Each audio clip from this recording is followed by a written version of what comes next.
ये जो मन है ना, ये भगवान ने इसकी रचना की है। इंद्रियाणाम मनश्चास्मि, कह रहे इंद्रियों में मैं मन हूं, और त्रिगुण माया का इसमें भरा हुआ पूरा पॉइजन जहर है। आप देखो मन छोड़ के गंदी बात में ही जाएगा, नहीं जाएगा। ये नहीं कि अच्छी बात में नहीं जाता, अच्छी बात में लगाओ तो लगेगा, और वो भी थोड़ी देर, और बुरी बात में लगाने की जरूरत नहीं, आराम से। इसका स्वभाव रचना ऐसी रची गई। अब यही गेम रखा गया है कि अब इसकी गति को रोको, अंतर्मुख करो, भगवदाकार करो, तो तुम्हें इनाम मिलेगा, त्रिभुवन पर विजय प्राप्त कर लोगे। वो अद्भुत आनंद अंदर ही मिलेगा, किसी से कहने की जरूरत नहीं, आनंद मगन हो जाओगे। और उसी आनंद की खोज देखो, जब हमारा मन कहता है इस शरीर को भोग ले, इस वस्तु को भोग ले, अमुक, देखो सब अपने घर के जैसे बैठे हैं, क्या उसके भोगने के बाद मन को शांति मिलती है? थोड़ी देर के बाद फिर एक नया संकल्प बनता है, फिर एक नई, मतलब हमारी खोज अधूरी रही। वो नहीं मिला जो मैं सोच रहा था। सोचने में जैसा सुख मिलता है वैसा ना भोगने में नहीं मिलता, चाहे वो भोजन हो, चाहे वो दृश्य हो, चाहे वो कोई क्रिया हो। आप देखना, जो मन हमें सोचवा के पागल बनाता है, और जब हम उस पे जाते हैं तो वो चीज हमें नहीं मिलती है। तब लगता है कि वो यहाँ नहीं शायद यहाँ हो, यहाँ नहीं शायद यहाँ हो। ऐसे भटकते पूरा जीवन व्यतीत हो जाता है। बुद्धिमान वो है जो 2-4 कदम में ही लौट आवे कि गलत दिशा में जा रहे हैं, पर हम पूरा जीवन चलते रहते हैं, लौटने की बात ही नहीं आती। और यहाँ तक कि शरीर वृद्ध हो जाता है, इंद्रियां काम नहीं करती, पर मन वैसे ही सलाह करता रहता है। फिर भी नहीं सोच पाता कि चलो अब हुआ पूरा जीवन की शाम, अब तो राधा राधा जब कर अपना काम बना ले। लेकिन नहीं, बूढ़ा है फिर भी शराब पीता है, बूढ़ा है फिर भी गंदी बातें देखता है, बूढ़ा है फिर भी गंदी चेष्टाएं करता है, बूढ़ा है फिर भी नहीं सोच रहा कि मुझे मरना है और भगवत प्राप्ति का अब की उपाय कर लूं, इतना जीवन दे गया। ये क्या है? ये मन का केवल खेल है। वो अपने मन के गेम में फंस गया, निकल नहीं पा रहा है। अच्छा, इसमें ये हो कि चलो मन सुखी रहेगा, तो भी नहीं। आप जितना गलत करते जाओगे उतना वो नकारात्मक सोचे पैदा करता चला जाएगा, और उसका परिणाम यह आएगा कि आपको डिप्रेशन में पहुंचा देगा। मतलब किसी भी तरह से इस चैन नहीं लेने देगा। तो इसको लाना तो भगवान के शरण में पड़ेगा, तभी शांति मिलेगी, तभी सुख। बहुत गंदा, बहुत गंदा, बहुत नीच है, और ये बहुत उत्तम है। ये अगर सही रास्ते को पा जाए तो दूसरे के लिए अपने प्राण दे सकता है, परहित के लिए अपने प्राण दे सकता है, ये भगवान से मिला सकता है, ये सब सुख दे सकता है। बस इसको गलत ढंग से जो प्रयोग होना शुरू हुआ है, इसका ये बंद कर दे, वही बहादुर है। देखो, विरक्त मार्ग एक अलग होता है, लेकिन गृहस्थी में तो एक धर्म पूर्वक विषय सेवन की मर्यादा है ना। तो आप धर्म पूर्वक देख लो। अगर आपको अपनी पत्नी में, अपने पति में सुख नहीं मिला तो विश्व में कहीं सुख नहीं मिलेगा, क्योंकि है नहीं, तो आपको सीमित हो जाना चाहिए ना। लेकिन ऐसा नहीं होता, हम धर्म विरुद्ध बढ़ते चले जाते हैं, जो हमारा पाप बनता जाता है और हम क्लेशित होते जाते हैं। इसलिए हमें लगता है बहुत अच्छे अभी सत्संग के प्रभाव पड़ रहे हैं, तो हम निकल चले गंदी बातों से, हम निकल चले इस माया के फसाव से। नहीं तो धोखा ही धोखा, पूरी जिंदगी व्यतीत हो जाती है। भोगते भोगते हर इंद्रियां सब नष्ट होती जा रही, फिर भी भोग इच्छा, ये है क्या? समझो ना, पूरा जीवन हमको बेवकूफ बनाया जा रहा है। गौर से देखो, पूरा जीवन नहीं बेवकूफ बनाया जा रहा। एक बार और देख लेते हैं, इसमें हमारा पूरा जीवन जा रहा है। सुख तो नहीं मिला, पर एक बार ऐसे देखते हैं, शायद इस पद्धति से देखते हैं, ऐसे भोजन बनाते हैं, ऐसे ये भोगते हैं, ऐसे ये देखते हैं, ऐसा फसाव करके रोज हमको गिराता है, रोज हमको मन भ्रष्ट करता है। कभी नहीं कहता कि एक बार भगवान से मिलूं क्या, कभी उसका मन नहीं होता। इसको तो जबरदस्ती लगाना पड़ता है। इसको भगवान में लगाने के लिए भी भोगों का प्रलोभन देना होता है, तब ये भगवान में लगता है धीरे धीरे। ये भोगी मन भगवान में भी लगने के लिए तैयार, तो भोग के लिए देखो, भगवान को मना लोगे ना तो बढ़िया व्यवस्था बन जाएगी। चक जो चाहोगे सब हो जाएगा, जो चाहेंगे भगवान दे दे। बहुत मन बेवकूफ बनाता है, इसलिए हमें लगता है मन की बेवकूफी से बचना चाहिए। एक आया था भगतला, उसने कहा भगवान से मैं भजन करूंगा, सब करूंगा, लेकिन 1 लाख सुंदरियां स्त्रियां चाहिए। गजब का दिल है तेरा, गजब का दिल है यार। जिनके एक है ना, वो कभी कभी एकांत में ऐसे बैठते हैं। तो इसीलिए मल की कहीं में मत रखो, बहुत बड़ा भूत है, ये परेशान कर देगा, नष्ट कर देगा। इसे सतमार्ग में लाओ, भगवत मार्ग में लाओ, तभी आनंद की। इसकी केवल चाल है, ये नहीं ये नहीं ये, वो है कहीं नहीं। पक्का समझ लीजिए। ये हमारे को भ्रम पैदा करता, कुछ नहीं, कुछ नहीं है। नाम जप करो, सत्संग करो, धर्म पूर्वक विषय भोगो, हम मना नहीं करते। एक उसे सीमा में रख के भोगो धर्म में, तो उससे क्या होगा, तुम्हें घृणा हो जाएगी। धर्म पूर्वक विषय भोगने से घृणा हो जाती है कि यार, और जो ये व्यसन करके और फिर इधर उधर मन, तो पाप के कारण बुद्धि ठीक निर्णय नहीं देती और बुढ़ापे तक पापाचरण फिर दुर्गति को प्राप्त होते हैं। अभी समय है, अभी मन को समझा लो, मन को समझ। यही 5 भोग हैं, शब्द, स्पर्श, रूप, रस, गंध, इसी में मनुष्य फंसा है और इन्हीं भोगों से हमारी दुर्गति हो जाती है। बोलो अभी तक फाइनल में अगर बोला जाए तो अभी तक क्या है अपने पास? कोई अनुभव है क्या? बस एक ही है कि एक बार और चांस मिल जाए, बस किसी भी विषय का, मतलब किसी भी विषय का। मन में हर बार ये था कि अब की बार, लेकिन कभी अब की बार पूरी ही नहीं हुआ। तो इसको रोकना जरूरी है कि भजन, साधन, धर्म पूर्वक विषय सेवन और समाज की सेवा। कभी एक बार ऐसा करके देखना, कोई बूढ़ा ऐसा भूखा प्यासा फुटपाथ में पड़ा हो और उसको कभी अपने घर लाना, नहलाना, धुलाना, कपड़े पहनाना और भोजन पवाना।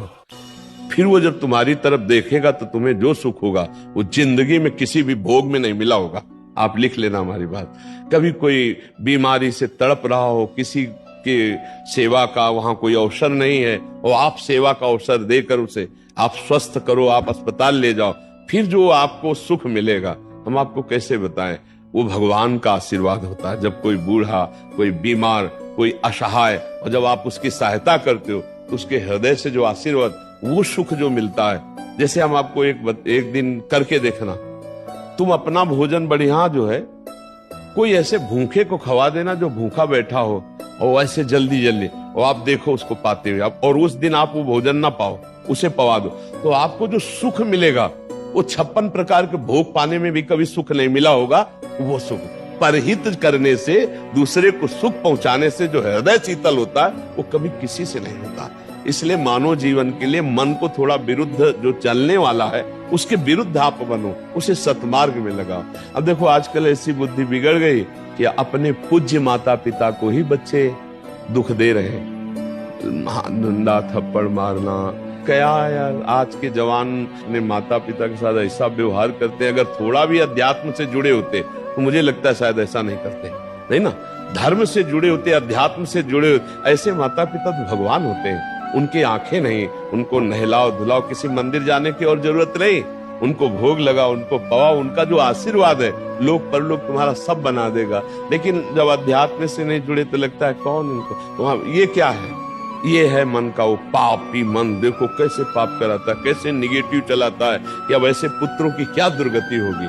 तो कभी अगर ऐसा अवसर किसी को मिले कि कोई फुटपाथ में ऐसे तड़प रहा हो तो आपको जरूर लगेगा कि काहे को बोझा ले, लेकिन आप उसका अगर बोझा ले लिए तो भगवान तुम्हारा बोझा ले लेंगे। जन्म जन्मांतरों के पाप नष्ट हो जाते हैं जब ऐसे दीन दुखी आशीर्वाद देते ना, उसे भगवान का आशीर्वाद समझना है। और जब माता पिता अंदर से साफ देते ना कि भोगोगे, तो फिर भगवान भी नहीं टाल पाते, फिर भोगना पड़ता है। इसलिए धर्म से चलो, किसी का अपराध मत करो, गंदी बातों में मन को न जाने दो, खूब नाम जप करो, यही मनुष्य जीवन का लाभ लो। मनुष्य जीवन एक दिव्य जीवन है, इसका एक दिव्यता का लाभ है।